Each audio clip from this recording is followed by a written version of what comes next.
you've seen video of Joe Biden mumbling in public recently, and we bet you have, there's probably not anything we could tell you tonight, excuse me, that's going to surprise you.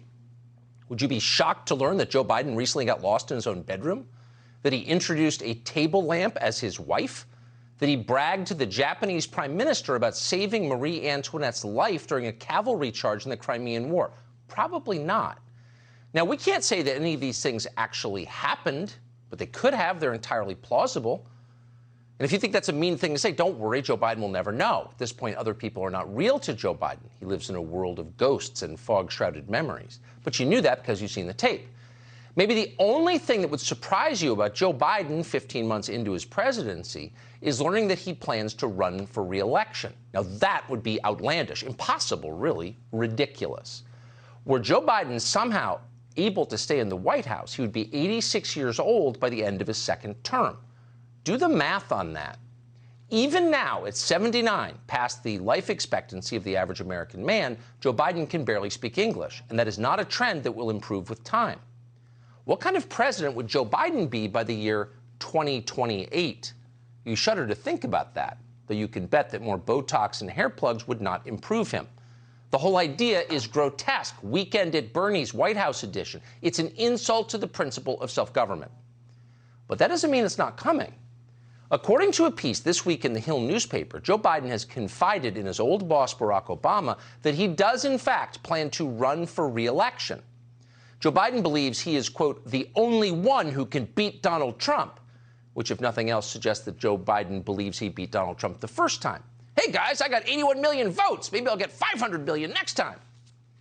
So how did Barack Obama respond to that? Well, the Hill newspaper didn't say.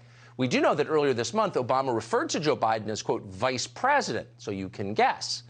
Obama never hid the fact that he didn't like or respect Joe Biden. Obama thought Biden was fake and incompetent, old, white, and annoying. And that was 10 years ago. So you can imagine how Obama feels about the prospect of an 86-year-old President Joe Biden. Now, Michelle Obama, by contrast, will have just turned 60 by the time the next presidential election rolls around. So clearly it's her turn. And it's not just Obama who feels this way. A lot of Democrats agree. Just for the sake of amusement this morning, we tried to find a Democratic Party official who'd be willing to go on the record to endorse a second Joe Biden candidacy, and we couldn't find a single one. Now, keep in mind, these are the same people who are delighted to tell you that you can change your biological sex just by wishing it so. Like Dorothy clicking her heels in Oz. Boom, you're transgender now. They consider that believable. Yet they will not tell you that Joe Biden should be president again.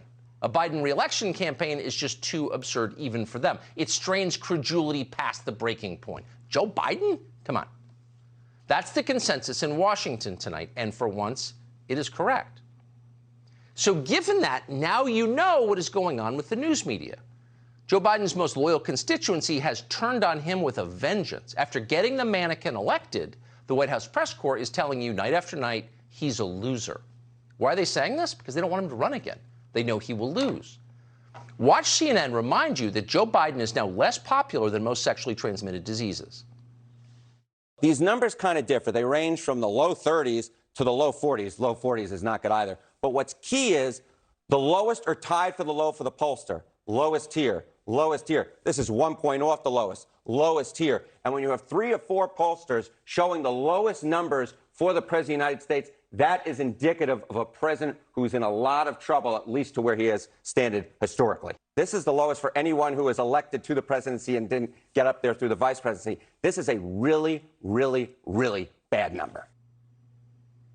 Okay, so that's one piece of tape, but it's not just a single oily poll reader on CNN. Pretty much every media outlet in the country is saying the same thing. So they've gone beyond reading the terrible poll numbers, and now they're agreeing with the terrible poll numbers.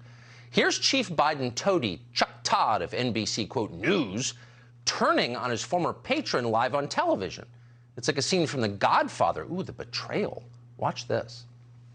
Folks, it's one thing for a Trump judge to strike down an order from the Biden White House, but it's an entirely different thing for the White House to let it happen without any legal pushback. And it's not the first time recently that something hasn't gone the White House's way. They don't fight back. They don't defend their rationale. The Biden administration, with the full power and prestige of the presidency, with its party's power in Congress on the line this November, has repeatedly looked as if they're easy to roll. Oh, they're easy to roll. Of course they're easy to roll. No one respects the old guy. He's past his prime. Ignore him. He's napping.